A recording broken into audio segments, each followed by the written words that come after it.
You know what's funny? Well, not funny, but like sad funny is lots of times when people go to sell their house, they spend like thousands, tens of thousands, some even more, to make their house like all gorgeous, beautiful, totally sellable. But you know what? Not every home in a hot market is a hot home. And that includes even the super sexy real estate eye candy houses. Just because you drop tens of thousands of dollars on your house, there's no guarantee that your house is going to be a hot home. Lots of times people forget that there is more than just fixing up your home in order to get top price. Because it's easy to get super preoccupied with making your house look fabulous because you know it is kind of fun. But if hardly anyone knows about it because the marketing wasn't solid on it, then you may not get enough offers to get you where you want and need it to be price-wise. So why are you going to shoot yourself in the foot right after you just spent tens of thousands of dollars to fix your house up?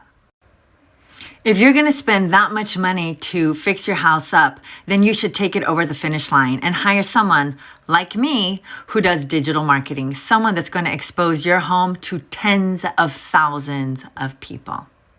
Someone that is trained in digital marketing, which, by the way, is not a normal part of real estate. I mean, isn't the reason that you're spending that much money to fix up your house in the first place because you want to get top dollar? This is just like Cinderella getting decked out to go to the ball, spending thousands on the dress, the hair, the shoes, the jewelry, and then her fancy fairy godmother telling her, you know what? Be at the free shuttle stop at 8:13 p.m. so that you can take yourself to the ball, okay? But you know what? After you met that prince, princess, or other non-binary royalty, give me a call, okay? And I'll come pick you up after you met them. This is going to piss a lot of people off, I know it. But realtors aren't trained to market a house, so it's where most agents struggle. More than 99% of the time, you get a sign, you get your house on the MLS, and then people rely on big box real estate like Zillow and Redfin to do a little something for them. That's not marketing. Big box real estate does the bare minimum because you know what? They don't care about selling your house, but what they do care about is collecting your contact information so that they can turn it around and sell it. Your contact information is worth thousands of dollars to them.